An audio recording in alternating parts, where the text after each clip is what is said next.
Welcome to Stories Mystics. Hello, dear listener. You've just stepped into a world where stories are not only heard, but deeply felt. Here, every word holds a secret, every tale is a journey, and every character pulls you into their magical universe. Don't forget to hit subscribe and become a part of our Stories Mystics family, where every night is a new adventure waiting for you. Now, close your eyes, breathe deeply, and allow yourself to drift into this world of cozy mystery and quiet delight. And let's begin tonight's journey. The Murderer in the Teacup, Miss Marple's shocking discovery. In the quaint village of St. Mary Mead, where secrets steep like tea leaves, a single stolen teacup unleashes a cascade of mystery. Who is the shadowy mastermind behind a sinister syndicate? Why are priceless porcelains vanishing under everyone's noses? Join Miss Jane Marple as she sips her way through deception, unmasking thieves, forgers, and spies with every delicate pore. Will she unravel the conspiracy before the final cup shatters? Chapter 1. The Brew of Suspicion. In the sun-dappled lanes of St. Mary Mead, where the hedgerows whispered secrets to the passing breeze and the thatched roofs bowed like old friends in conversation, Miss Jane Marple prepared for her annual spring tea party. It was a tradition as steadfast as the village clock tower, chiming its reliable hours over the green. At 74, with her silver hair neatly pinned and her eyes sharp as a hawk's, Miss Marple found solace in these gatherings, not for the idle chatter, though that had its charms, but for the subtle undercurrents that rippled beneath the surface of polite society. People, she often mused, were like tea leaves, unassuming at first, but steep them long enough and their true flavors emerged. Her cottage, Nestledown, was a cozy haven of chintz curtains and polished oak. The garden bloomed with daffodils and early roses, their petals unfurling like invitations. Miss Marple had spent the morning arranging her finest bone china on lace doilies, each cup a relic from her travels or gifts from grateful acquaintances. But today, the star of the show would be Lord Harrington's contribution. The eccentric widower, known for his vast estate on the hill and his obsession with antiquities, had promised to bring a selection from his renowned porcelain collection. Rare as hen's teeth, he'd boasted in his letter, his handwriting as florid as his personality. As the clock struck 2, the first guests trickled in. There was Mrs. Elspeth Price, the vicar's wife, her cheeks flushed from the walk, carrying a basket of scones baked with her secret recipe involving a dash of nutmeg. "Jane, dear, the air is simply alive with promise today," she trilled as she settled into a wicker chair under the apple tree. Next came Colonel Bantry, retired from the army and ever the raconteur, his mustache twitching as he regaled the group with tales of his days in India. His wife Dolly followed, her laughter like tinkling bells, though Miss Marple noted the faint worry lines around her eyes. Perhaps the Colonel's gambling habits were resurfacing. Young Raymond West arrived fashionably late, Miss Marple's nephew, a writer of some repute in London circles. He kissed her cheek with urban flair. "Aunt Jane, you've outdone yourself. This setup rivals a Mayfair salon." He was accompanied by his fiancée, Joyce Lempriere, an artist with wild auburn curls and a penchant for bold opinions. "The light here is divine," Joyce murmured, sketching idly on a napkin. "I could paint this scene for hours." The party swelled to a dozen souls, including the village doctor, Haydock with his dry wit, and Miss Weatherby, the spinster librarian who always seemed to know everyone's business. But all eyes turned when Lord Harrington made his entrance.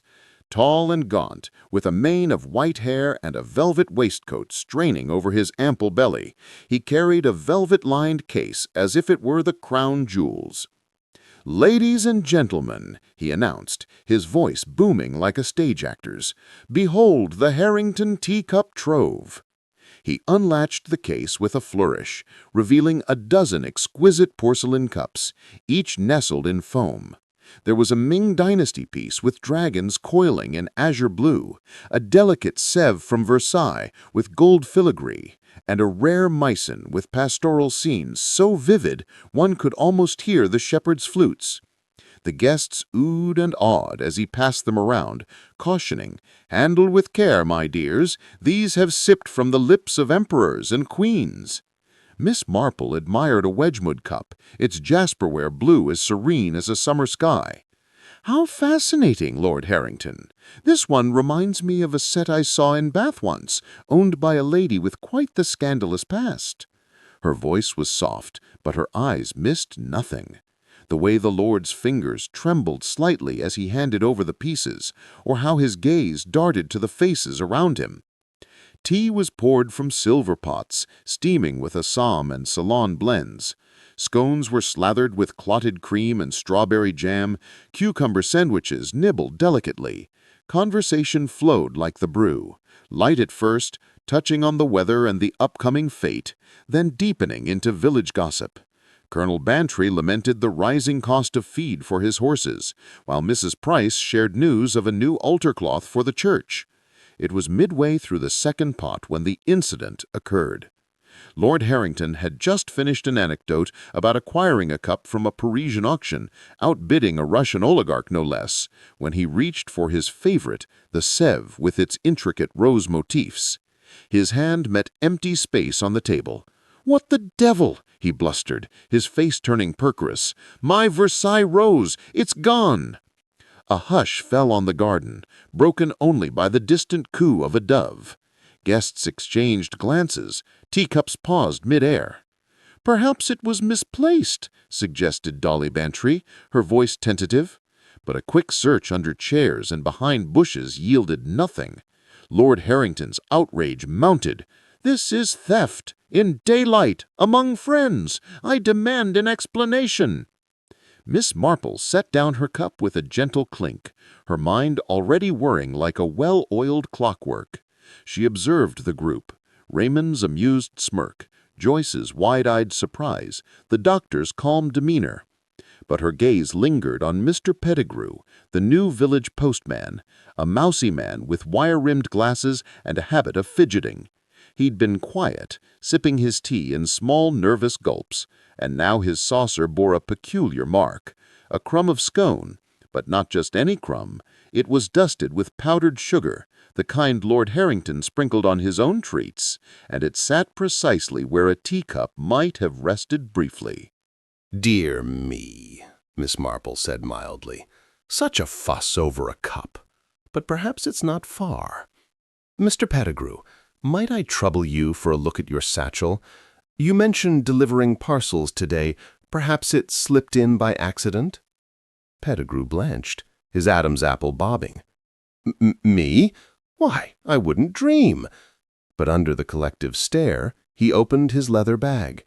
There, wrapped in a handkerchief, was the missing Sèvres cup.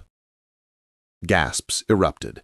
"You scoundrel!" Lord Harrington roared, rising to his feet. Pettigrew stammered.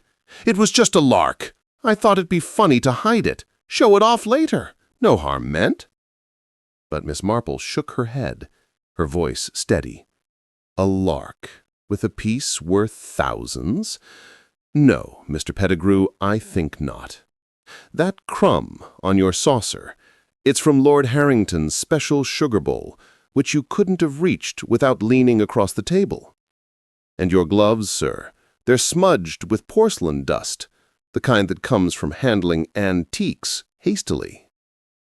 The postman deflated like a punctured balloon. All right, all right. Times are tough. Lost my savings in a bad investment. Saw the cup, thought I could fence it quick. Didn't think anyone had noticed so fast." The colonel summoned the constable, who arrived on his bicycle, hat askew.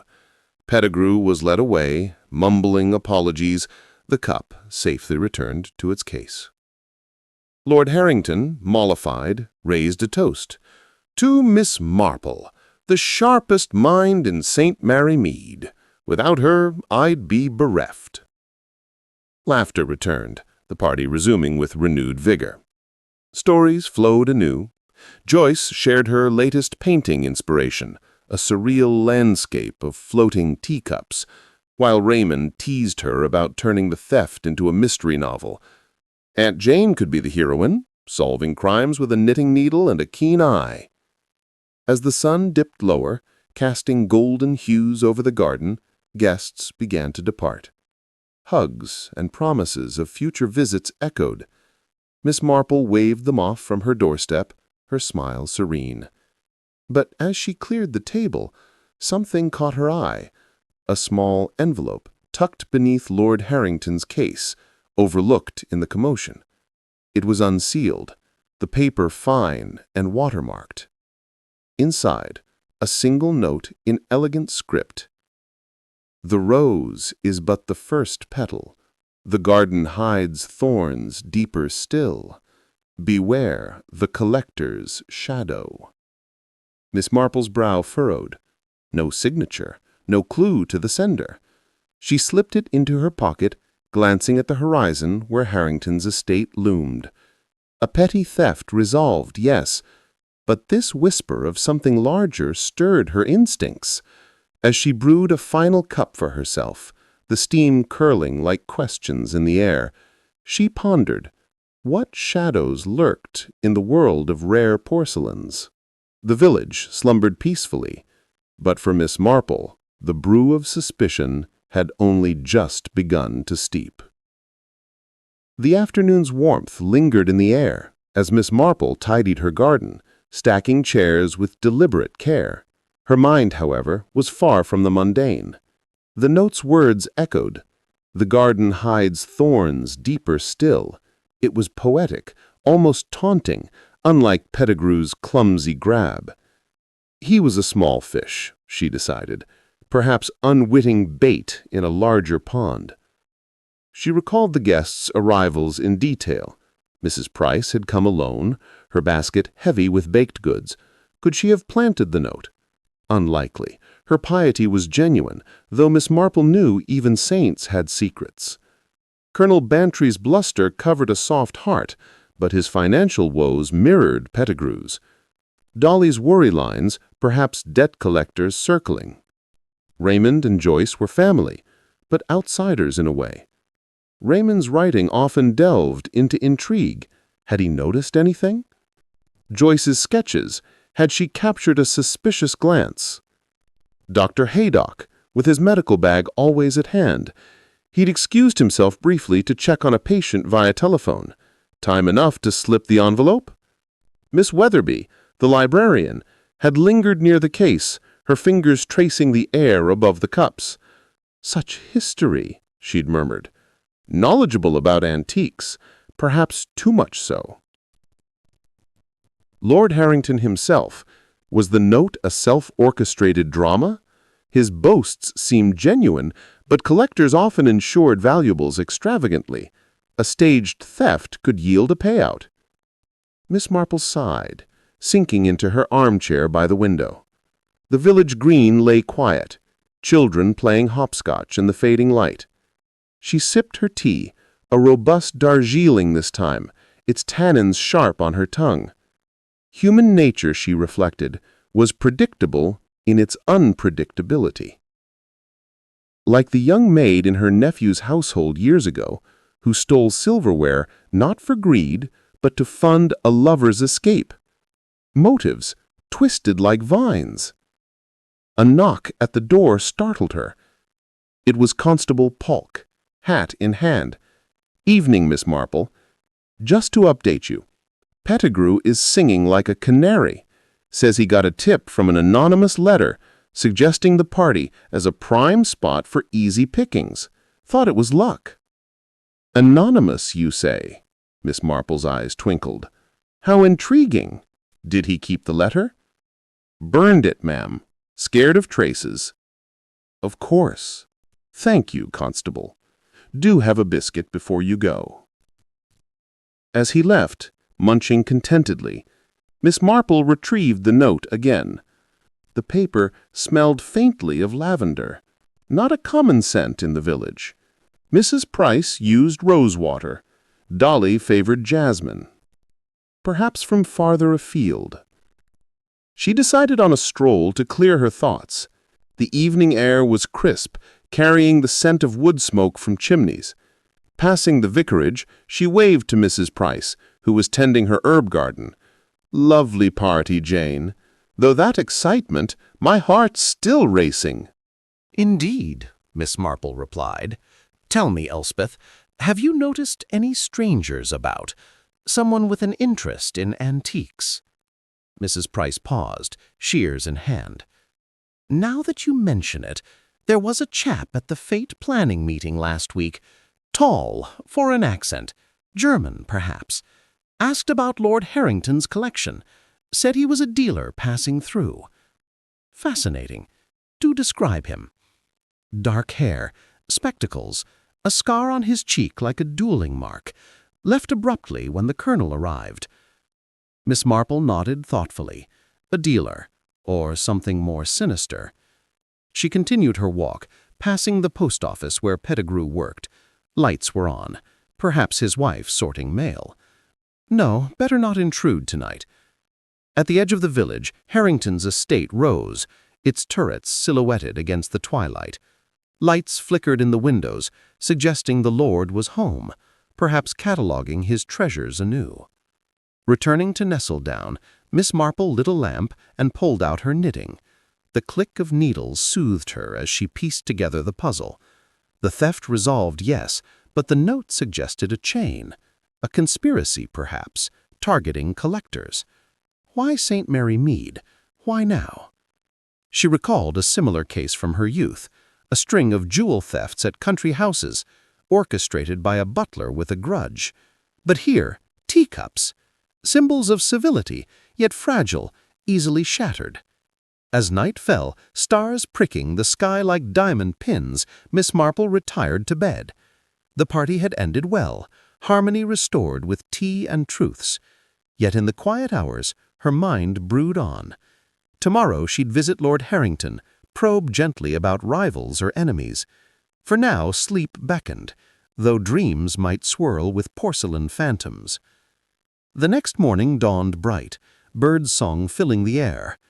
Miss Marple breakfasted on toast and marmalade, her tea steaming beside the newspaper. A headline caught her eye. "Antique heist in London. Rare porcelain vanishes from auction house." Coincidence? She doubted it. Donning her hat, she set off for Harrington Hall. The path wound uphill, lined with oaks whispering in the wind. At the gate, the butler, Grimes, greeted her stiffly. "His lordship is in the study, Miss Marple, still rattled from yesterday." The study was a treasure trove, shelves groaning with artifacts, maps of ancient trade routes on the walls. Lord Harrington looked up from his desk, quill in hand. "Ah, my savior! Come for a reward. Name it. A cup from the collection." She smiled. "Merely curiosity, my lord. That note, I found it under your case." His eyes widened as she produced it. "Good heavens, where did this come from?" "That's what I wonder. Have you enemies in the collecting world?" He leaned back, stroking his chin. "Plenty. Rivals like that Russian I mentioned, or old Fitzwilliam. He's never forgiven me for snagging the Meissen at Sotheby's. And there's whispers of a black market syndicate, dealing in stolen wares." "Indeed. And this foreign dealer Mrs. Price mentioned?" Harrington frowned. "Scarred chap. Sounds like von Kleist, expelled from the Antiquarian Society for forgery. If he's here—" A chill ran through the room, though the fire crackled merrily. Miss Marple nodded. "We must be vigilant, but for now your collection is safe." They parted with assurances, Lord Harrington gifting her a small teapot as thanks. Back home, Miss Marple examined it under a magnifying glass. No marks, but a reminder of the day's events. The chapter of the tea party closed satisfactorily. Thief caught, cup returned, village buzzing with the tale. Yet in the note's shadow lingered, a promise of thorns ahead. Miss Marple poured fresh tea, savoring the quiet. In St. Mary Mead, mysteries bloomed like roses, beautiful, but beware the pricks. Chapter 2. Earl Grey Enigmas.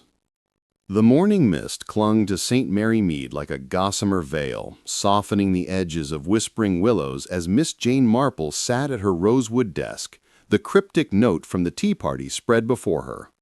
Its words, "The rose is but the first petal, the garden hides thorns deeper still, beware the collector's shadow," danced in her mind, as elusive as steam rising from her morning Earl Grey.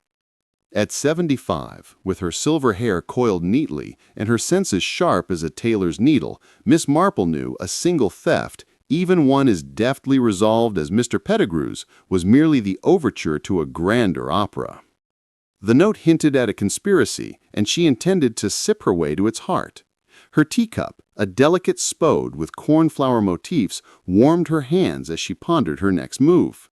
The lavender-scented paper suggested an outsider, someone with access to finery not found in the village's modest shops.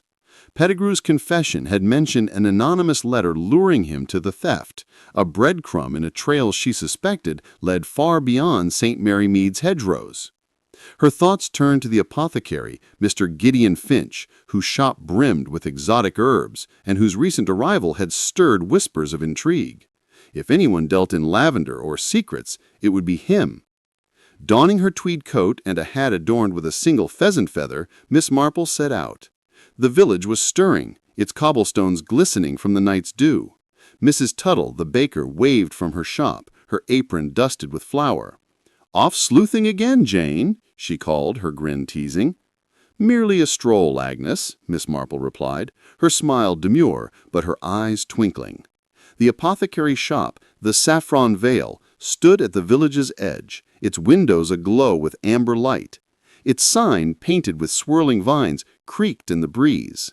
Inside, the air was thick with scents: rosemary, chamomile, and a faint whiff of something sharper, like crushed cloves. Mr. Finch, a wiry man with a hawkish nose and spectacles perched precariously, looked up from grinding herbs. "Miss Marple, a pleasure. Seeking a remedy?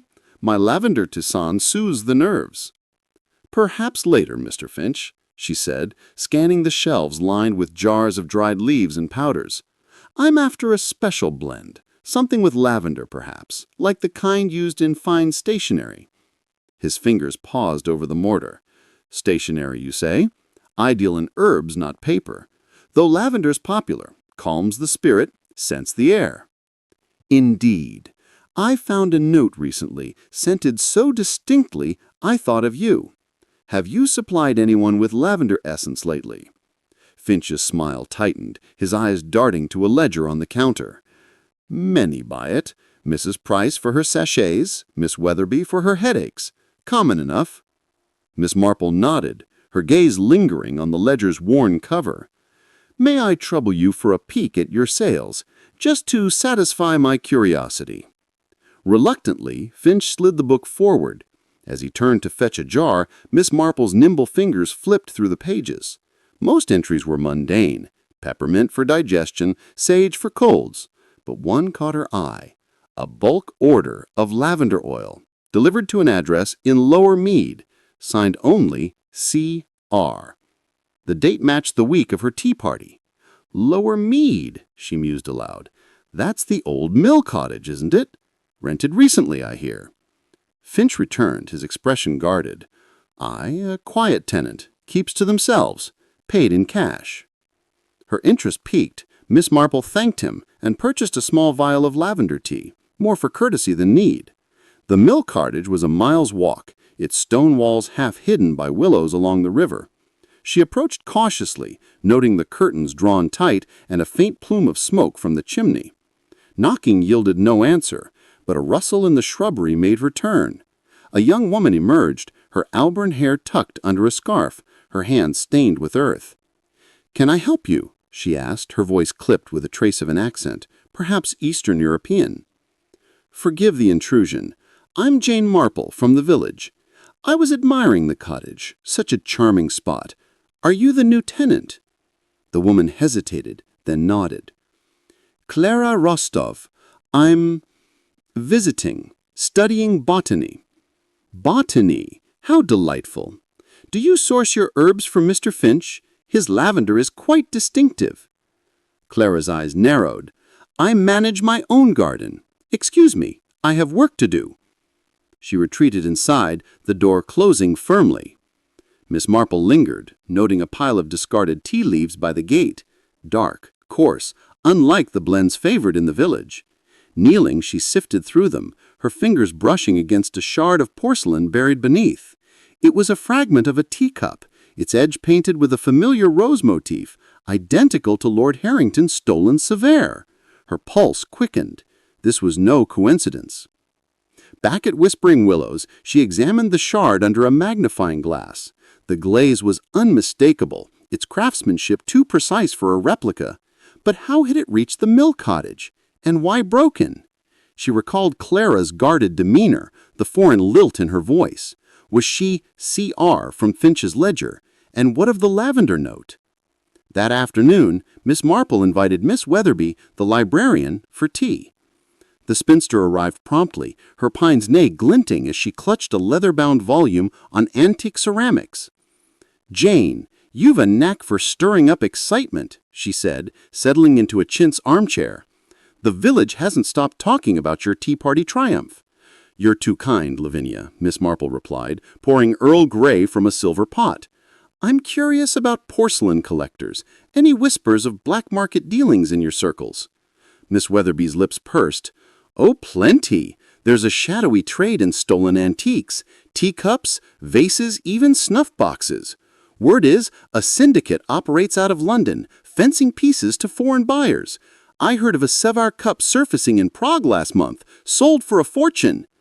Prague, Miss Marple echoed, her mind on Clara's accent.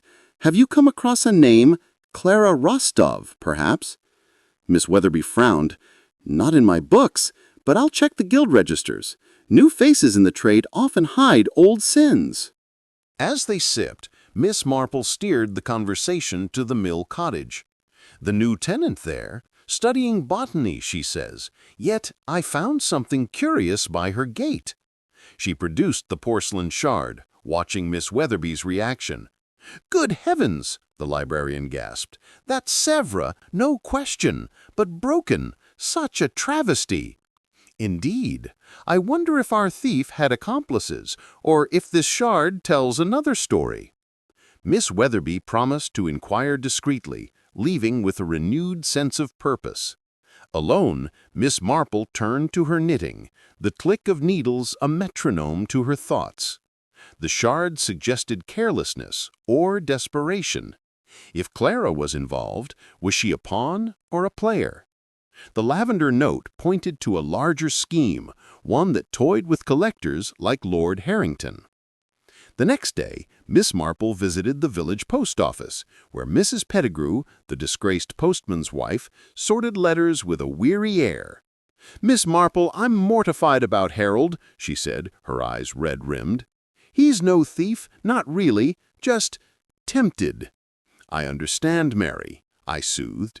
"He mentioned an anonymous letter. Did you see it?" Mrs. Pettigrew nodded. "Came in a fine envelope, lavender-scented. I thought it was from a lady friend. Teased him about it. He burned it after reading." "Did you notice the handwriting, or a postmark?" "Neat, like a scholar's. No postmark, I recall. It was hand-delivered, slipped under the door." This confirmed Miss Marple's suspicions. The note's sender was local, or had local access. She thanked Mrs. Pettigrew and headed to the church, where Mrs. Elspeth Price was arranging flowers for Sunday service. The vicar's wife greeted her warmly. "Jane, you're a marvel! Solving thefts over tea? What next?" Miss Marple smiled. "I'm merely observant, Elspeth. Tell me, have you seen Clara Rostov at services? She's new to the mill cottage." Mrs. Price shook her head. "Not a churchgoer, that one. Keeps odd hours. Seen her wandering at dusk, carrying a satchel. I thought she was sketching plants, but now you mention it, she's secretive." "Secretive," Miss Marple repeated. "And her satchel, large enough for, say, a teacup." Mrs. Price's eyes widened. "You don't think another theft?" "Perhaps, or something more." Miss Marple excused herself, her mind racing. Clara's satchel, the broken shard, the lavender note, all threads in a tapestry she was beginning to weave. That evening, under the guise of delivering a jar of her homemade quince jelly, Miss Marple returned to the Mill Cottage. The door was ajar, and soft humming drifted out. Peering inside, she saw Clara bent over a table, sorting dried herbs. But beside her, half hidden under a cloth, was another Sèvres cup, its twin to Lord Harrington's, but with a hairline crack. Miss Marple knocked gently. Clara started, covering the cup. "Miss Marple, I wasn't expecting." "Forgive the late call," Miss Marple said. "I brought jelly, but I see you're busy. That's a lovely cup, another of Lord Harrington's." Clara's face paled. "Of family heirloom. I'm cleaning it." "Curious," Miss Marple said, her tone mild. "I found a shard like it by your gate. And your herbs, such a distinctive blend, almost like those in Mr. Finch's shop, where a certain C.R. ordered lavender oil." Clara's composure cracked. "You're meddling in things you don't understand," she snapped, then softened. "I mean, I'm no thief. This cup was sent to me, anonymously, with instructions to hold it. I thought it was a gift." "Sent by whom?" Miss Marple pressed. "I don't know. A note came, lavender-scented, like you said, told me to keep it safe, or else." Miss Marple's eyes softened, sensing truth in Clara's fear. "My dear, you're caught in a web. Tell me everything, and I'll help untangle it." Over a pot of Earl Grey, Clara confessed. She'd come to St. Mary Mead to escape debts in Prague, where she'd worked for an art dealer with dubious ties. A month ago, a letter arrived, promising to clear her debts if she stored certain items, no questions asked. The cup was the first, delivered by a cloaked figure at midnight. She'd broken the shard accidentally, discarding it in panic. Miss Marple listened, her mind slotting pieces together. Clara was a pawn, not the mastermind. The syndicate Miss Weatherby mentioned was likely pulling strings, using Clara's vulnerability. "Leave this to me," Miss Marple said, "but keep that cup safe, and tell no one." She enlisted Constable Polk, who agreed to watch the cottage discreetly. By dawn, the cup was recovered and returned to Lord Harrington, who was astonished to learn of its journey. "Another theft thwarted, thanks to you, Jane," he exclaimed, vowing to tighten his security. The village buzzed with the tale, Clara's name kept out to protect her. Miss Marple hosted a small tea for the key players, Mrs. Price, Miss Weatherby, and the Colonel, to share the resolution. Laughter and scones restored harmony, the scandal neatly contained. Yet, as Miss Marple tidied the cups, she noticed a faint monogram on the recovered Sèvres, an H entwined with a serpent, not Lord Harrington's mark. It matched a crest she'd seen in his estate's library, tied to a long-dead rival family. The note's warning echoed. "The garden hides thorns deeper still." This was no simple theft ring. It was personal. Sipping her final Earl Grey of the day, Miss Marple gazed at the twilight hills. The chapter closed with a cup restored and a pawn redeemed, but the monogram whispered of old grudges and deeper schemes. Tomorrow, she'd visit Harrington's archives. For now, the brew of suspicion simmered, its aroma rich with secrets yet to unfold. Chapter 3. Darjeeling Deceptions. The golden hues of late afternoon bathed St. Mary Mead in a gentle glow, casting long shadows across the manicured lawns of Harrington Hall. Miss Jane Marple, her step light despite the weight of accumulating mysteries, ascended the gravel drive with a basket of fresh-baked lemon-drizzled cake swinging from her arm. At 75, her frame was frail like fine china, yet her resolve was unyielding as tempered steel. The monogram from the recovered Sèvres cup, an H entwined with a serpentine flourish, had gnawed at her thoughts like an unresolved chord in a symphony. It wasn't Lord Harrington's crest, that much she knew from a discreet glance at his family seal during her last visit. No, this whispered of lineage tangled in thorns, perhaps a branch pruned from the family tree long ago. The hall's oak doors creaked open, revealing Grimes, the butler, his face etched with the lines of loyal service. "Miss Marple, his lordship is in London on business, but you're welcome. Lady Harrington, the dowager, is in the conservatory." "Perfect," Miss Marple replied, her voice's soothing murmur. "It's actually her I hope to see.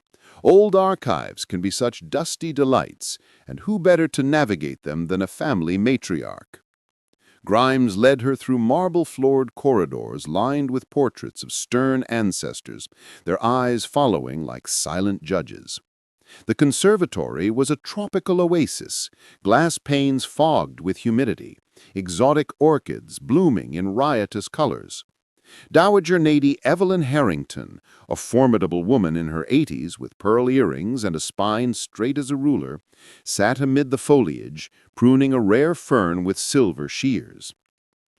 "Jane Marple!" she exclaimed, setting aside her tools. "What brings you to this greenhouse of secrets? Tea, I presume." "Always," Miss Marple smiled, unpacking her basket. "And perhaps a chat about family history. I've a puzzle piece that doesn't fit." Over steaming Darjeeling, its amber depths redolent of high Himalayan mists, they settled into wicker chairs. Lady Evelyn poured with practiced grace, her rings clinking against the pot. "Family history, ours is a labyrinth, dear. Harringtons have schemed since the Tudors. What piece troubles you?" Miss Marple produced the monogram sketch she'd made, careful not to reveal its porcelain origin just yet. "This crest, an H entwined with a serpentine flourish. Familiar?" Lady Evelyn's cup paused midair, her eyes sharpening. The Haverton branch, distant cousins, disgraced in the Victorian era. Old Lord Reginald Haverton forged wills to claim our estate after a duel gone wrong. The serpent was their sigil, fitting for traitors. But that line died out, or so we thought. "Forged wills," Miss Marple echoed, sipping thoughtfully. "Inheritance disputes leave long shadows. Might there be records in the archives?" Lady Evelyn nodded, leading her to the estate's library, a vaulted room of leather-bound tomes and flickering gas lamps. Dust motes danced in the air as they pulled down yellowed ledgers. "Here, the 1880s disputes. Reginald claimed our great-uncle's will was altered, but evidence proved otherwise. He vanished, rumored to have fled to the colonies." As they leafed through brittle pages, Miss Marple's keen eyes spotted anomalies, ink inconsistencies in a deed where the dates flourish seemed too modern for the era. "Lady Evelyn, look! This quill stroke, it's ballpoint, not dip pen. A forgery, but recent." The dowager gasped. "Impossible! These archives are sealed. Only family accesses them." "Family," Miss Marple mused. "Like your nephew, Sebastian?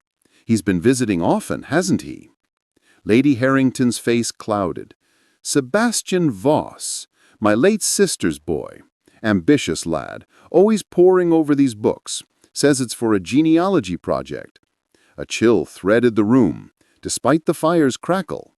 Miss Marple recalled Sebastian from Village Whispers, a slick London solicitor with a taste for luxury cars and sharp suits. He had attended her tea party briefly, excusing himself early with a headache. Now his interest in archives took on a sinister hue. They delved deeper, uncovering a hidden compartment in a ledger, stuffed with modern documents mimicking the old forgeries. One outlined a claim to Harrington Hall, citing the Haverton line's rightful inheritance. The signature, Sebastian Voss. "Betrayal in our own blood," Lady Evelyn whispered, her voice trembling. "But why now?"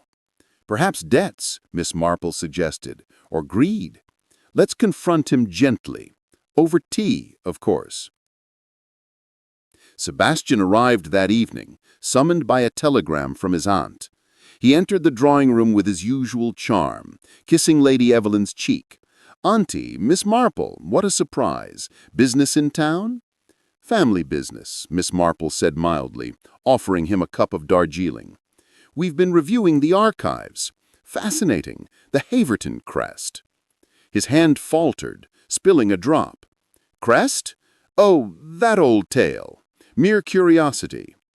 "Curiosity that led to forged deeds," Lady Evelyn interjected, sliding the documents forward.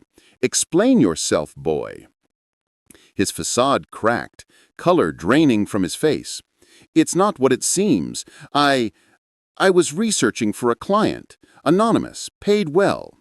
Miss Marple tilted her head. "A client interested in teacups, perhaps, like the ones vanishing from your uncle's collection." His eyes widened. "Teacups? I know nothing." But Miss Marple pressed on. "The monogram on a stolen piece matches the Haverton serpent. And your alibi for the tea party. You left early, but I recall seeing your car parked near the mill cottage later that day. Clara Rostov mentioned a visitor matching your description." He slumped, defeated. "All right. The client contacted me months ago. Offered to erase my gambling debts if I fabricated claims to unsettle Uncle's estate. The teacups were collateral. He said they'd fetch high prices to fund the legal battle. I hid a few in the archives, planning to discover them as Haverton heirlooms." "Who is this client?" Lady Evelyn demanded. "A man named Duval, French accent, scar on his wrist. Met him in London. He has connections to antique syndicates." Miss Marple nodded, filing the name away. Sebastian's confession led to the recovery of 3 hidden cups from a false panel in the library wall, each bearing the serpent mark, replicas meant to bolster the forgery claim.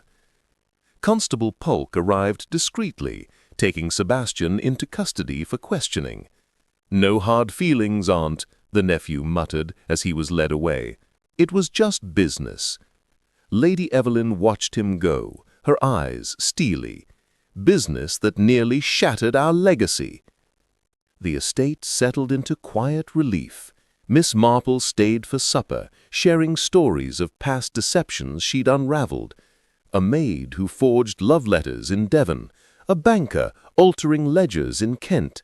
Laughter returned, the Darjeeling flowing like a bomb. As night fell, Miss Marple wandered the gardens, the moon silvering the fountains. A rustle in the hedgerows caught her ear, a figure slipping away, cloaked in shadow. Too distant to pursue, but the glint of a scar on an exposed wrist? Duval, perhaps, watching his pawn fall. She returned inside, the chapter of deceptions closed with artifacts restored and a schemer exposed. Yet the shadowy observer hinted at a conductor still pulling strings from afar. Tomorrow she'd probe Duval's trail. For now, under starlit skies, St. Mary Mead slumbered, its secrets steeping like leaves in the dark. The following dawn broke crisp and clear, birds trilling anthems to the rising sun. Miss Marple breakfasted with Lady Evelyn, the dowager's spirits lifted by the night's resolution. "You've saved us again, Jane. Sebastian's folly could have ruined everything." "Human frailty," Miss Marple replied, buttering toast. "Like the vicar's nephew in my youth. Forged sermons to hide his doubts. Motives are rarely simple." They parted with embraces, Miss Marple descending the hill with a borrowed volume on European antique syndicates. Back at Whispering Willows, she pored over its pages, noting mentions of a Duval in Paris circles, a dealer expelled for trafficking fakes. A knock interrupted her. Joyce Lempriere, her nephew's fiancée, breathless from a cycle ride. "Aunt Jane, Raymond sent me. Says you've cracked another case. Tell all." Over fresh Darjeeling, Miss Marple recounted the archive's revelations, omitting sensitive details. Joyce's eyes sparkled. Sounds like a plot from one of Raymond's novels. That serpent crest. Could I sketch it for inspiration? Of course, dear.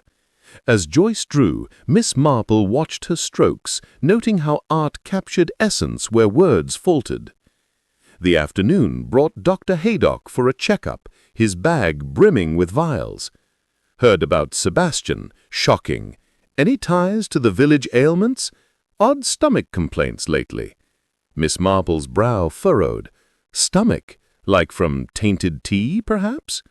Haydock chuckled. Nothing so dramatic, but keep your blends pure. His words lingered, steering a new thread. Had the syndicates tampered with herbs? She recalled Clara's botanical studies, perhaps a link. Venturing to the village green, Miss Marple encountered Colonel Bantry, drilling his garden gnomes like troops. Marple, capital work at the Hall. Bantry here. Any campaigns ahead? Always, Colonel. Tell me, have you crossed paths with a Frenchman named Duval? Duval? Met a chap like that at the club. Scarred wrist, talked antiques, shifty eyes, said he was scouting for rarities. Scouting, Miss Marple repeated. In St. Mary Mead? Aye, mentioned Harrington's collection specifically. The puzzle sharpened. Duval was the orchestrator, using Sebastian as a tool to destabilize the estate, easing thefts. Evening fell with a community gathering at the inn, the Blue Boar, where tales of the forgery swilled like pipe smoke. Miss Marple listened from a corner booth, sipping non-alcoholic ginger beer. Villagers speculated. Sebastian always had heirs. Havertons, bad blood. A stranger caught her eye. A man at the bar, accent French, ordering cognac. His wrist bore a scar, twisted like a vine. Duval. She approached subtly. Pardon, sir, new to the village? Oui, mademoiselle. Pierre Duval, antique enthusiast. And you? Jane Marple, enthusiast of truths, like those in Harrington's archives. His smile froze. Archives? I know nothing. But you do, she countered softly. Sebastian confessed. The serpent crests, the forgeries, your handiwork. Duval's facade shattered. Meddlesome old woman, the Harringtons owe my family. The Havertons were cheated. I seek justice, and the Teacups fund it. Justice or vengeance? Miss Marple queried. The law seized theft plainly. Villagers turned, sensing tension. Duval bolted, but Colonel Bantry blocked the door. Not so fast, Frog. Constable Pock, enjoying a pint, cuffed him. You're nicked, mate. Duval's arrest yielded a ledger from his coat, detailing syndicate operations, including plans for more thefts. The hidden artifacts were mere bait. The real prize was the estate itself. St. Mary Mead celebrated with an impromptu feast, toasts raised to Miss Marple. To deceptions unraveled, cried Mrs. Price. As the crowd dispersed, Miss Marple strolled home, the night air alive with crickets. The chapter ended triumphantly. Forgeries exposed, Duval detained, harmony restored. Yet in the ledger's margins, a coded message hinted at a broader network, perhaps reaching to London or beyond. She brewed a final Darjeeling, its steam carrying questions. The garden's thorns had been pruned, but roots ran deep. Tomorrow beckoned with new brews and enigmas. Chapter 4. Chamomile Charades. The twilight draped St. Mary Mead in a velvet hush, its lanes aglow with the flicker of gas lamps, as Miss Jane Marple prepared for the village's annual charity masquerade. At 75, her hands, steady as ever, adjusted the delicate lace mask that framed her keen eyes, twinkling like stars behind the filigree. The event, held in the ivy-clad manor of Squire Allerton, promised an evening of swirling gowns and whispered secrets, a perfect stage for her to unravel the next thread of the Teacup conspiracy. The ledger seized from Pierre Duval, with its cryptic marginalia, had hinted at a mastermind orchestrating from London, a figure cloaked in shadows deeper than the night itself. Tonight, over soothing chamomile tea, Miss Marple aimed to unmask them. Whispering willows, her cottage, hummed with quiet anticipation as she slipped into a dove-gray gown, its simplicity belying her intent. The ledger's code, a series of numbers and initials, suggested a rendezvous at the masquerade, likely tied to the black market ring Miss Weatherby had described. The scent of exotic spices, noted in Duval's papers, lingered in her mind, a clue as alien to St. Mary Mead's lavender fields as a peacock in a henhouse. Her basket, packed with a thermos of chamomile and her knitting for cover, concealed a small notebook where she jotted the code 712 LS, Saffron Vale. The apothecary's shop again. Perhaps a new player lurked there. The Manor's ballroom sparkled under chandeliers, its parquet floor alive with masked revelers in peacock feathers, velvet capes, and glittering dominoes. Laughter mingled with the clink of glasses, the air rich with perfume and anticipation. Miss Marple, her mask a subtle crescent moon, blended into the crowd, her thermos tucked beneath a shawl. She poured chamomile into a borrowed cup, its floral warmth a counterpoint to the evening's electric buzz. Squire Allerton, resplendent in a jester's motley, greeted her with a bow. "Miss Marple, you grace us with mystery itself. Care to dance?" "Perhaps later, Squire," she replied, her smile soft. "I'm savoring the spectacle first." She drifted to a corner table where Mrs. Elsbeth Price, masked as a Venetian courtesan, fanned herself. "Jane, isn't this divine? Though I swear I saw the Colonel in that pirate get-up flirting outrageously with Dolly." Miss Marple chuckled, her eyes scanning the room.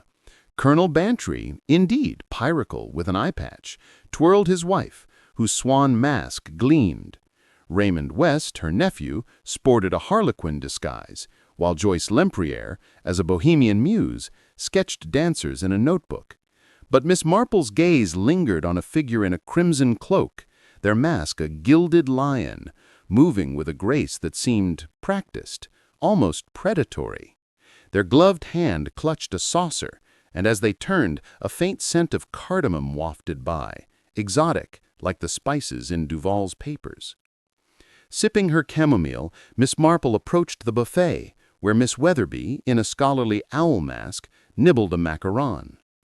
"Lavinia, you've outdone yourself. Any word from your guild on Duval's associates?"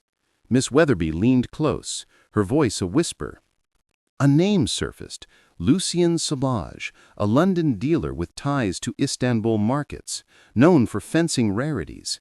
He's elusive, but rumor places him at events like this, masked to avoid scrutiny.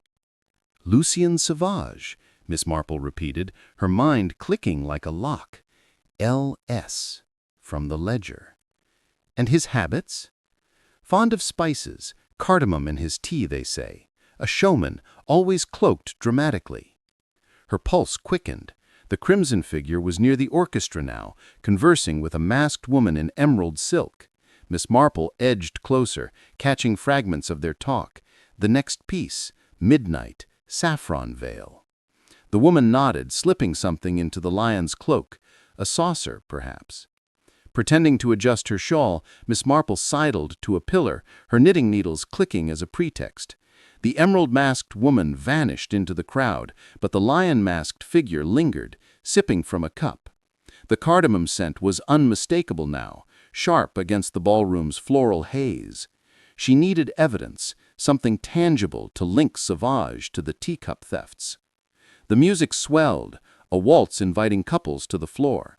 Miss Marple seized her chance, approaching the lion-masked figure with a disarming smile. "Pardon me, sir, but your cloak is splendid. Might I guess, a Venetian merchant?" He turned, his eyes glinting through the mask. "A fine guess, madam, but I'm merely a wanderer. And you, a moon goddess?" "Hardly," she laughed, "just a village spinster fond of tea. Chamomile tonight, though I detect a hint of cardamom in the air, unusual for these parts." His posture stiffened, but his voice remained smooth. A traveler's taste. I find local blends predictable. Yet predictable places hide surprises, she countered, offering her thermos. Care for a sip? It's calming.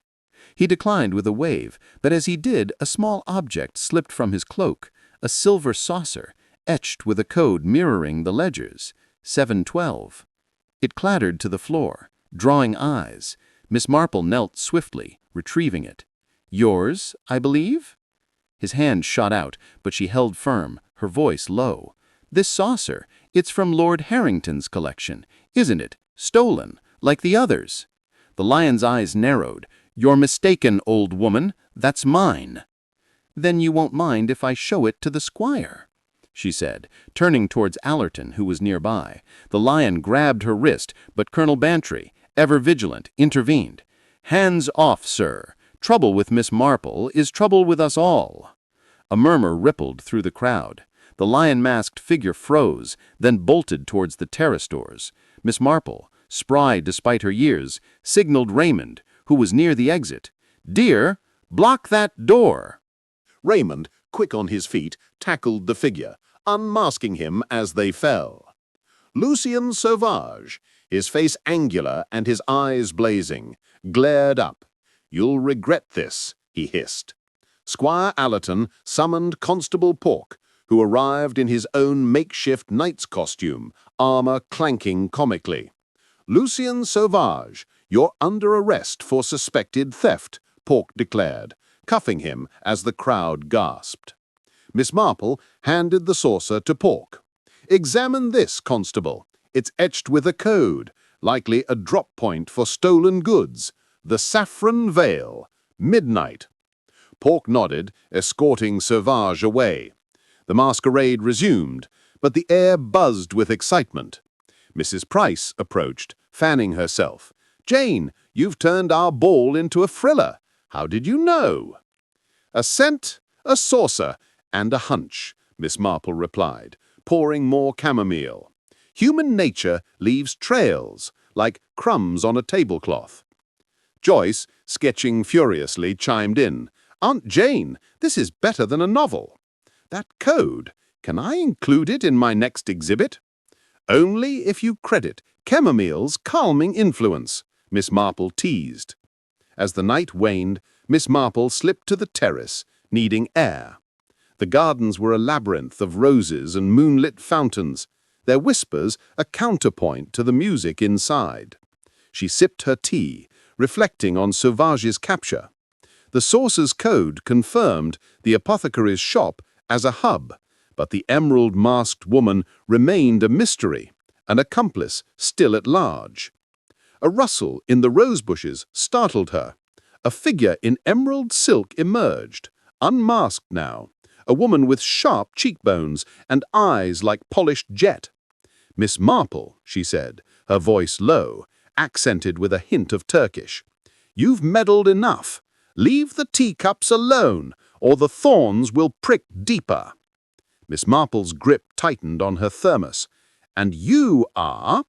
No one you'll find, the woman said, tossing a cardamom pod at her feet before vanishing into the shadows. Miss Marple pocketed the pod, her mind racing. The threat confirmed the syndicate's reach, its tendrils coiling beyond St. Mary Mead. She returned to the ballroom, where the squire announced a toast to her quick thinking.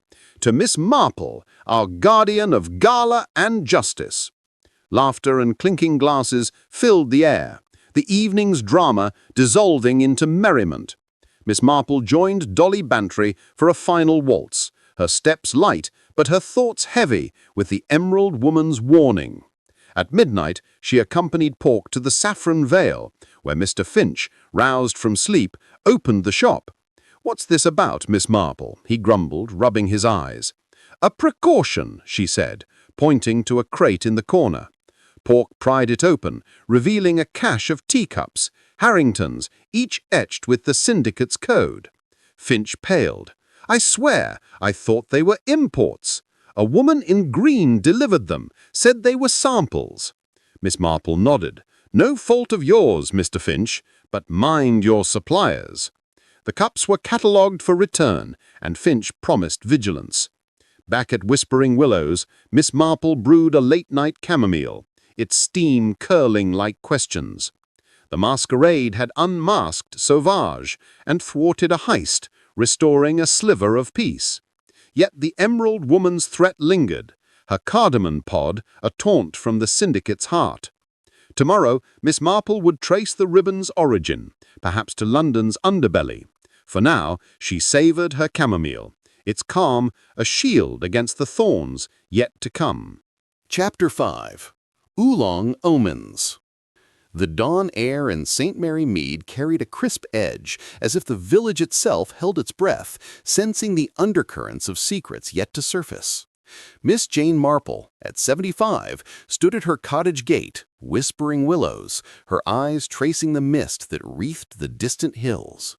The emerald ribbon from the masquerade, scented with cardamom, lay folded in her pocket, a silken taunt from the mysterious woman who had vanished into the night. Its exotic aroma, so foreign to the village's lavender and rosemary, pointed to a trail beyond the hedgerows, one that Miss Marple suspected led to the heart of the Teacup syndicate. The ledger's code, the stolen Sev cups, and now this ribbon all whispered of a larger design, and today she intended to follow the spice trail to its source. Her destination was the newly opened tea emporium, the Saffron Vale's sister shop, the Jade Leaf, run by a merchant named Mr. Tariq Hassan. Whispers in the village had painted him as a charming outsider, his wares sourced from far-flung markets in Darjeeling and Fujian. If anyone dealt in cardamom or concealed more illicit goods, it would be him. Donning a woolen shawl and her favorite straw hat adorned with a single silk peony, Miss Marple set out, a thermos of oolong tea tucked in her basket for the journey. The oolong, with its smoky, floral depth, seemed fitting for a day of unraveling omens. The jade leaf stood at the village's northern edge, its facade painted in deep jade with gilded lettering. Inside, the air was a tapestry of scents, jasmine, bergamot, and the unmistakable tang of cardamom. Shelves groaned with lacquered tea caddies, their labels promising blends from Assam to Yunnan. Mr. Hassan, a man with a neatly trimmed beard and eyes like polished obsidian, greeted her with a bow. "Miss Marple, an honor! I've heard of your discerning palate. Seeking a rare tea today?" "Perhaps," she replied, her voice soft as a summer breeze. "Your cardamom blend intrigues me. It's not common here, yet I've encountered its scent recently, on a ribbon, of all things." Hassan's smile flickered, his hands pausing over a tin of loose leaves. "Cardamom is a traveler's spice, madam. Many buy it. Mrs. Tuttle for her cakes, the vicar for his evening brew." She nodded, her gaze drifting to a ledger on the counter, its pages slightly curled as if hastily closed. "Might I trouble you for a private tasting? Oolong, perhaps. I find it sharpens the mind." He hesitated, then led her to a back room, a cozy nook with bamboo screens and a low table set for tea. As he prepared the oolong, steeping it in a celadon teapot, Miss Marple noted a locked cabinet in the corner, its key dangling from Hassan's belt. The brew was poured, its amber hue glowing like a sunset, and she sipped, savoring its layered notes, orchid, charcoal, and a hint of something metallic. "This oolong is exquisite," she said, setting down her cup, "though I detect an unusual undertone, almost chemical." His eyes narrowed. "A quirk of the blend, perhaps, from a small estate in Fujian." "Or something else," she mused, her fingers brushing the ribbon in her pocket. "I've heard of smugglers hiding secrets in tea, codes even, microfilm. Your shop's so well placed for such deliveries." He laughed, a touch too loud. "Smugglers in St. Mary Mead. You've a vivid imagination, Miss Marple." "Imagination follows observation," she countered, her tone mild. "Like the ledger on your counter. It lists bulk orders, I presume. Perhaps to a woman in emerald silk?" His cup clattered against its saucer. "I'm no criminal. I just store packages. A woman, green dress, veiled, pays me to hold crates. No questions asked. I thought it was just tea." Miss Marple's eyes softened, sensing truth in his panic. "Show me these crates, Mr. Hassan. Let's clear the air." Reluctantly, he unlocked the cabinet, revealing a stack of wooden boxes labeled Fujian Oolong. She pried one open, revealing not tea but a velvet-lined case containing a porcelain cup, another of Lord Harrington's collection, its rose motif gleaming. Tucked beneath was a spool of microfilm, its edges glinting in the lamplight. "Good heavens!" Miss Marple murmured, examining the film against the light. Tiny numbers and symbols danced across its surface. Trade routes, perhaps, or a buyer list for the syndicate. This is no ordinary tea trade. Hassan slumped. "She threatened my family, said they'd suffer in Istanbul if I didn't comply. I never looked inside until now." "Who is she?" Miss Marple asked, her voice firm but kind. "No name, only a code name, Serpent's Bloom. She comes at dusk, always masked." Miss Marple nodded, pocketing the microfilm. "You've done right by showing me this. Stay quiet, and I'll ensure your safety." She summoned Constable Polk, who arrived with his usual bicycle clatter. "Blimey, Miss Marple, you've outdone yourself," he said, securing the crate. "This lot's heading for Scotland Yard." Hassan, shaken but relieved, offered her a tin of his finest oolong as thanks, "for your troubles and your mercy." Back at Whispering Willows, Miss Marple examined the microfilm under her magnifying glass, its contents a labyrinth of coded transactions. Names like Istanbul Buyer and Prague Contact confirmed the syndicate's international reach, with St. Mary Mead an unlikely hub. The Serpent's Bloom, she mused, was the Emerald Woman, her cardamom scent a signature. The village buzzed with the news, though Miss Marple kept Hassan's role discreet to protect him. She invited Mrs. Elspeth Price for tea, sharing just enough to quell gossip. "Jane, you're a marvel," Mrs. Price said, nibbling a scone. "Teacup's hiding secrets, it's like a spy novel." "Life often is," Miss Marple replied, pouring oolong, "though novels rarely capture the human heart's twists." As Mrs. Price left, Raymond West arrived, his writer's curiosity aflame. "Aunt Jane, microfilm in tea crates? You're outpacing my plots." She smiled, handing him a cup. "Truth is stranger, dear. But mind your sketches. Joyce might turn this into a masterpiece."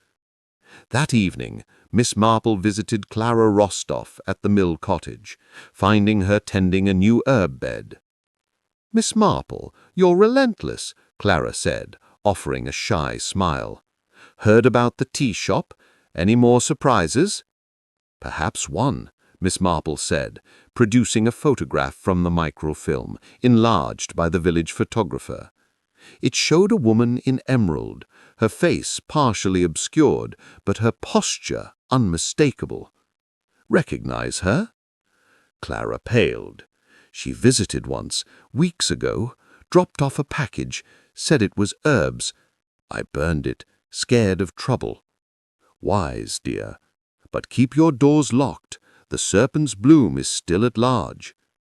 The next day, Miss Marple met Miss Weatherby at the library, where the librarian pored over guild records. "Serpent's Bloom," Miss Weatherby muttered. "No match, but Istanbul's markets are notorious for coded aliases. I'll wire my contacts." "Thank you, Lavinia, and check for cardamom in their ledgers. It's her calling card."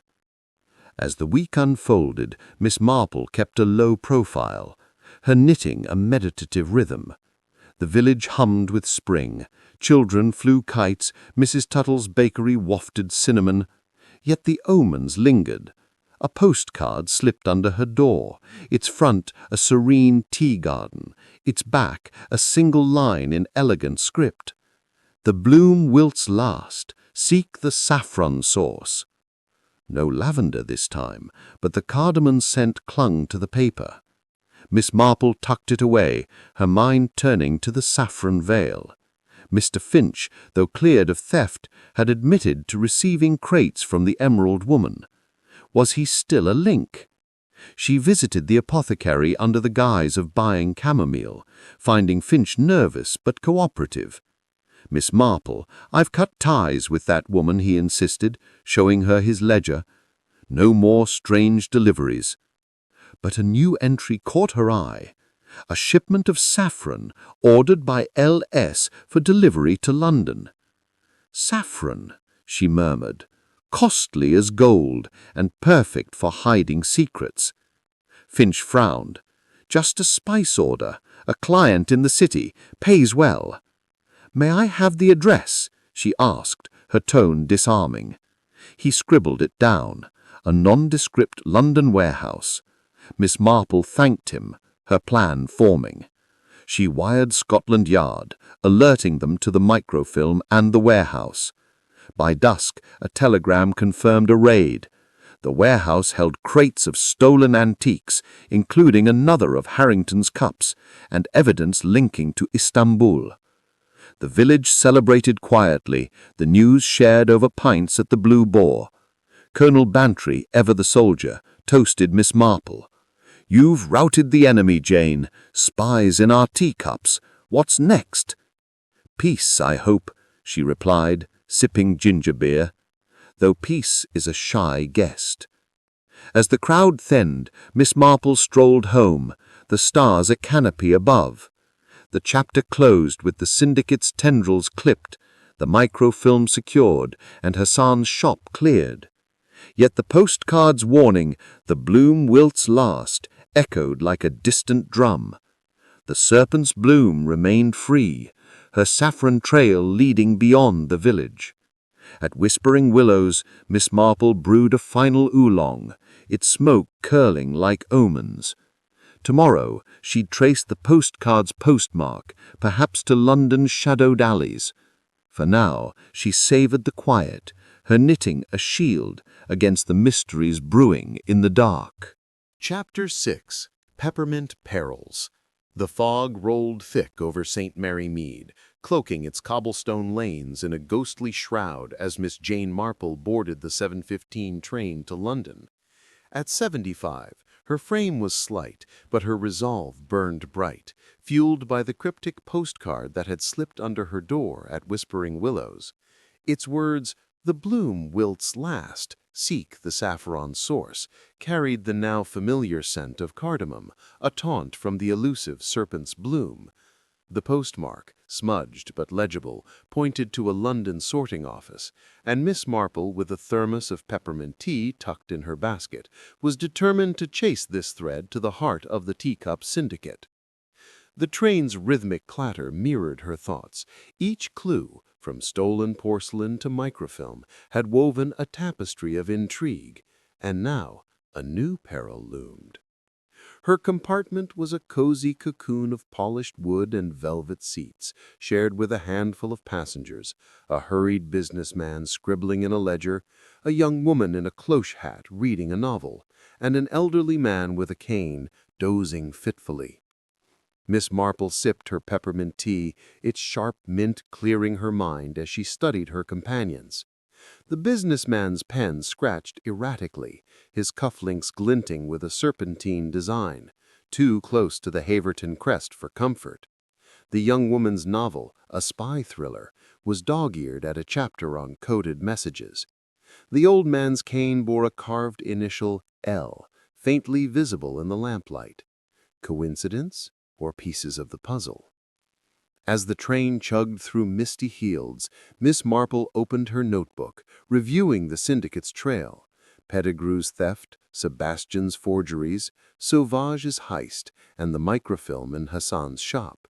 The serpent's bloom, likely the emerald-clad woman, was the linchpin, her cardamom scent tying each crime. The postcard suggested a London hub, perhaps linked to the warehouse raid, but its warning hinted at a final player, a puppet master orchestrating from the shadows. The businessman, noticing her scrutiny, offered a tight smile. "Traveling alone, madam. London's a maze these days." "Never alone with a good cup of tea," Miss Marple replied, raising her thermos. "And you, business in the city?" "Imports," he said curtly, returning to his ledger. But his pen faltered, ink blotting the page, and Miss Marple caught a glimpse of numbers, 7, 12, like the code on Sauvage's saucer. She turned to the young woman, whose novel now lay open to a page marked with a green ribbon. "That looks gripping," Miss Marple said. "Fond of mysteries?" The woman, startled, nodded. "Escapes the drudgery. I'm Elsie, by the way, off to visit my aunt." "Jane Marple. And your aunt, does she enjoy exotic teas, perhaps, with cardamom?" Elsie's eyes flickered. "She's more of chamomile sort. Why do you ask?" "A scent I've encountered," Miss Marple said lightly, noting Elsie's grip tighten on the ribbon. The old man stirred, muttering in his sleep, something about saffron delivery. Her senses sharpened. The compartment felt like a stage, each passenger a potential player. The train lurched, brakes squealing as it slowed for a signal. A conductor's voice crackled through. "Delay due to track inspection, 10 minutes." Miss Marple seized the moment, stepping into the corridor for air. The fog pressed against the windows, but a faint rustle outside caught her ear. A figure moving along the tracks, cloaked in dark fabric. A glint of emerald silk flashed in the mist before vanishing. Returning to her seat, she found Elsie gone, her novel left behind. The businessman was engrossed, but the old man's cane now lay across his lap, his eyes open and alert. "Lost something, miss?" he rasped, with a voice heavy with a foreign lilt. "Merely stretching my legs," she replied, slipping Elsie's novel into her basket. "I seemed troubled in your sleep. Saffron, was it?" His face tightened. "Old dreams. I'm a retired clerk, nothing more." But his cane's carving told another story. Miss Marple excused herself again, this time to the dining room, where she paged through Elsie's novel. Tucked inside was a folded paper, a train ticket to Istanbul, dated a week ago, and a scribbled note: "Meet S.B. at King's Cross, 8 p.m. Bring the film." Her pulse quickened. Serpent's Bloom, S.B. The microfilm from Hassan's shop was the key, and Elsie, with her green ribbon, was no mere reader. Miss Marple returned to the compartment, finding Elsie back, her face flushed. "Forgot my book," she mumbled. "No trouble," Miss Marple said, handing it over, "though I'd avoid leaving such revealing bookmarks." Elsie froze, then bolted for the corridor. The businessman stood, his ledger snapping shut. "What's this about?" he demanded. "Truths, sir, like the serpent on your cufflinks. Haverton, perhaps." He paled, but Leonard intervened, his cane tapping the floor. "Enough games, lady. You're meddling in dangerous waters." The train jolted forward, resuming its journey. Miss Marple sat, her peppermint tea cooling, and addressed them both. "I suspect you're couriers for a syndicate dealing in stolen teacups and secrets. Elsie's ticket to Istanbul, your cufflinks, and your talk of saffron, all pieces of a larger plot. Shall we discuss it, or wait for Scotland Yard at King's Cross?" Leonard's eyes narrowed, but the businessman, now sweating, cracked first. "I'm just a middleman. Name's Carter. They paid me to carry a package, microfilm, hidden in a teacup. I didn't know it was stolen." "And you, Leonard?" Miss Marple pressed. He sighed, his shoulders sagging. "Leonard Sokolov, ex-diplomat. I was coerced. Debts from my past. The woman in green, she's ruthless, said she'd ruin me if I didn't deliver." Miss Marple nodded, her voice gentle. "The Serpent's Bloom. Where is she meeting you?" "King's Cross, Platform 9, 8 o'clock, Carter blurted. "She's picking up the film." Elsie, returning sheepishly, added, "I'm only a courier too. She threatened my aunt, said she'd lose her shop in Istanbul." Miss Marple's heart softened, but her mind stayed sharp. "You're pawns, all of you. Help me stop her, and I'll speak for you." The train pulled into King's Cross, its platform bustling with evening travelers. Miss Marple, thermos in hand, led the trio to a bench where she signaled a plain-clothes officer, Inspector Crane, contacted via telegram before her journey. "Miss Marple, you're a marvel," he said, eyeing the nervous couriers. "What's the play?" "Watch Platform 9, she whispered. "A woman in emerald, likely masked. She's expecting microfilm." As the clock struck 8, the fog parted, revealing a figure in a hooded emerald cloak, her movements swift as she scanned the crowd. Elsie clutched Miss Marple's arm. "That's her." Inspector Crane moved in, but the woman, Serpent's Bloom, spotted him, tossing a smoke pellet that billowed across the platform. Chaos erupted, passengers coughing as she darted toward an exit. Miss Marple, undeterred, followed, her thermos a makeshift beacon. In the melee, she spotted a glint, a teacup, dropped in the woman's haste, its rose motif unmistakable. She scooped it up, yelling, "Inspector, the cup!" Crane, quick on his feet, tackled the woman, unmasking her as a striking figure with jet-black hair and eyes like daggers. "You'll pay for this, old crone," she spat, her Turkish accent thick. "Perhaps," Miss Marple replied, handing the cup to Crane, "but justice takes no bribes." The woman, identified as Leila Sari, alias Serpent's Bloom, was cuffed. A search of her satchel revealed letters, orders from a London mastermind directing the syndicate's operations. The microfilm, recovered from Carter, detailed art thefts across Europe, with St. Mary Mead as a testing ground.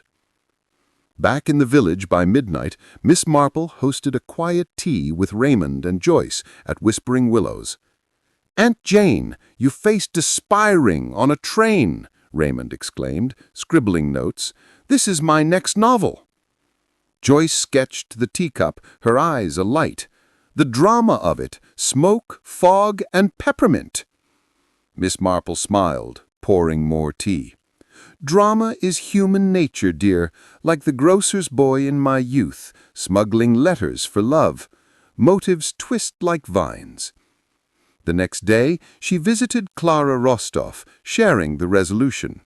Clara, relieved, offered fresh mint from her garden. "You've saved me again, Miss Marple. No more packages for me." "Wise, dear," Miss Marple said, accepting the sprigs, "but keep your eyes open." At the Blue Boar, the village toasted her triumph, Colonel Bantry leading with, "To Jane, our fog-piercing sleuth." Laughter warmed the night, the peril contained. Yet, as Miss Marple strolled home, the letters from Leila's satchel weighed on her mind. One, in elegant script, named a final orchestrator, the Saffron Veil's Shadow, with no address, only a hint. Seek the witness who knows all. A new clue, pointing to someone with intimate knowledge of the syndicate's moves. She brewed a final peppermint tea, its clarity sharpening her thoughts. The chapter closed with a kidnapping foiled, secret seized, and harmony restored. But the witness's identity loomed, a shadow in the fog. Tomorrow she'd probe deeper, perhaps revisiting Hassan or Finch. For now, under the starlit quiet of St. Mary Mead, she savored her tea, its minty breath, a promise of truths yet to unfold. Chapter 7. The Final Infusion. The late spring sun bathed St. Mary Mead in a golden haze, its warmth coaxing roses to unfurl and the village to hum with the promise of a grand gathering. Miss Jane Marple, at 75, stood in her garden at Whispering Willows, arranging tables for her most ambitious tea party yet, a celebration to honor the return of Lord Harrington's stolen teacup collection. Her silver hair gleamed under a wide-brimmed hat, and her eyes, sharp as a falcon's, missed nothing. The cryptic letter from Layla Sari's satchel, naming the Saffron Veil's shadow and urging her to seek the witness who knows all, had set her mind ablaze. Today, she would weave every thread of the teacup conspiracy into a final tapestry, unmasking the mastermind who had eluded her through thefts, forgeries, and espionage. The garden was a vision of serenity. White linens draped over tables, each set with a unique blend, assam for vigor, jasmine for charm, peppermint for clarity.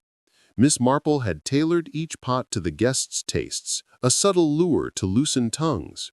The village buzzed with anticipation, for the event doubled as a fundraiser for the church roof, drawing everyone from squires to shopkeepers. But for Miss Marple, it was a stage to end the charade, her teacups both props and sentinels in the dance of truth.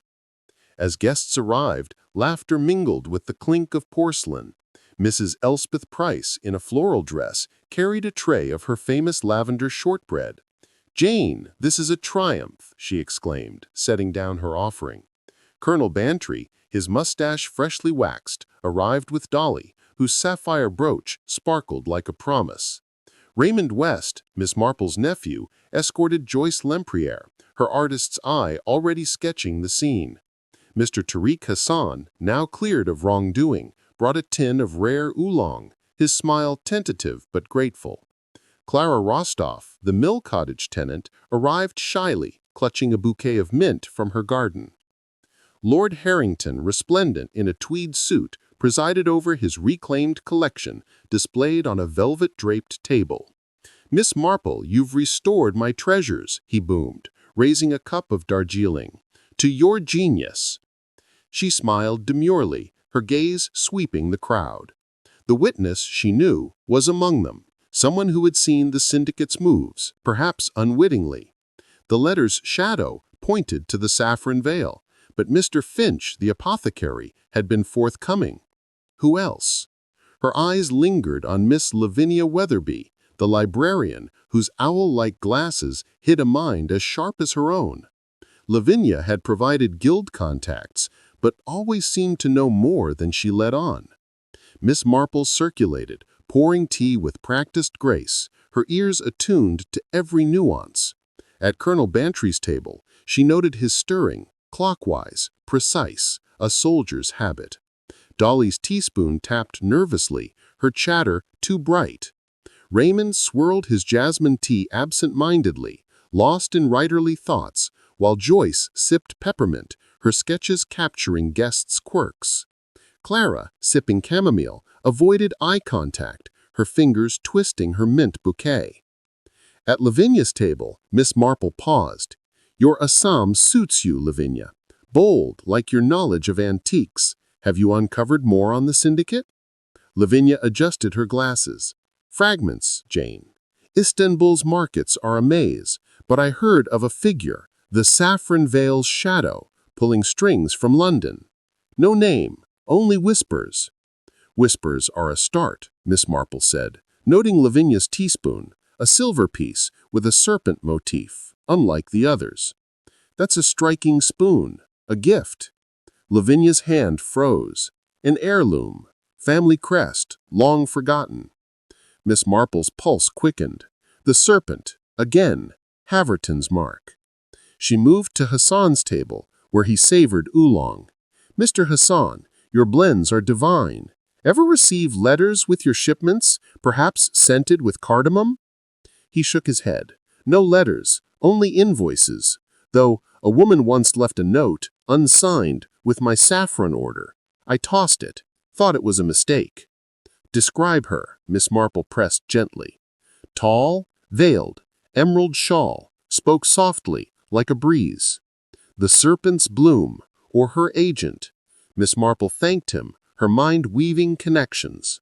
The witness had to be someone close, someone who saw the syndicate's moves, yet stayed silent. She approached Clara, offering a fresh cup. "Dear, you look troubled. Something on your mind?" Clara hesitated, then whispered, I saw her again, the Emerald Woman, last night, by the river. She was arguing with someone, a man, hooded. I hid, scared." Miss Marple's eyes softened. "You're safe now. What did you hear?" "Something about the final piece and Harrington's fall. I didn't understand, but she mentioned a name, Roderick." Roderick. The name struck like a bell. Lord Harrington's estranged cousin, Roderick Haverton, had been mentioned in the archives. A recluse, presumed dead after a scandal decades ago. Could he be the shadow? Miss Marple scanned the crowd, her gaze settling on a latecomer, a tall man in charcoal coat, his face half hidden by a scarf, lingering near the teacup display. His stirring, when he accepted a cup of Assam, was counterclockwise, a rare habit, one she'd noted in old Haverton family portraits. She approached Lord Harrington, who was regaling guests with tales of his Ming Dynasty cup. "A moment, my lord," she said quietly. "Your cousin Roderick, any chance he's alive?" Harrington's joviality faded. "Roderick? Vanished in '95 after a row over inheritance. Bitter man, swore revenge. Why?" "A hunch," she replied, gesturing subtly toward the man in charcoal. "Notice his stirring, counterclockwise, like the Havertons in your portraits." Harrington's eyes widened. "Good God! You think—" "Let's invite him to tea," she suggested, her voice calm but firm. She orchestrated a final round, seating key players, Harrington, Lavinia, Clara, and the stranger, at a central table. Each received a tailored blend, Darjeeling for Harrington, Assam for Lavinia, chamomile for Clara, and peppermint for the stranger, whose scarf slipped, revealing a weathered face and piercing blue eyes. "Welcome, sir," Miss Marple said, pouring his tea. "You favor peppermint, unusual for a Haverton." He froze, his cup halfway to his lips. "Haverton, you're mistaken, madam. I'm just a guest, Thomas Reed, antiquarian." "But your stirring betrays you," she said softly. "Counterclockwise, like Roderick Haverton. And your scarf embroidered with a serpent, the same crest on Miss Weatherby's spoon and the stolen cups." Lavinia gasped, her teaspoon clattering. "Jane, what are you implying?" "Truth," Miss Marple said, her voice steady. "Roderick, you're the Saffron Veil's shadow, orchestrating thefts to reclaim what you believe is yours. Lavinia, you've been her eyes, haven't you? The witness who knows all, feeding guild secrets to fuel his revenge." The crowd hushed, sensing the shift. Roderick's face twisted. "You have no proof, old woman." "But I have," she countered, producing Layla's letters, passed to her by Inspector Crane. "These name you, Roderick, as the syndicate's head. Your cousin's collection was a means to destabilize his estate, fund your claim. Lavinia's guild access provided buyers' lists, and Clara saw your meeting with Layla by the river." Clara nodded, trembling. "It was him, I'm sure now." Lavinia broke, tears welling. "I didn't mean harm. Roderick promised to restore our family's honor. I only passed information, never stole." Roderick stood, his scarf falling away. "You're too clever, Miss Marple. Yes, I'm Roderick Haverton. The Harringtons stole my birthright. The teacups were my leverage. Each sale funded my fight, but you've ruined it." He lunged for the display, grabbing a Ming cup, but Colonel Bantry, ever vigilant, blocked him. "Not so fast, traitor!" Constable Polk, summoned by a discreet signal, cuffed Roderick as the crowd gasped. Lavinia sobbed, confessing her role as a reluctant informant. "I thought it was justice," she whispered. Miss Marple patted her hand. "Justice is for courts, dear. You'll make amends." Harrington, shaken, embraced Miss Marple. "You've saved my legacy, again. Name your reward." Peace, she said simply, pouring a final chamomile. The cups were secured, Roderick and Lavinia taken for questioning, and the syndicate's web unraveled. Scotland Yard, alerted by Crane, traced the final buyers, dismantling the operation. The tea party resumed, laughter replacing tension. Raymond toasted to Aunt Jane, solver of shadows. Joyce sketched the scene, her pencil capturing Roderick's fall.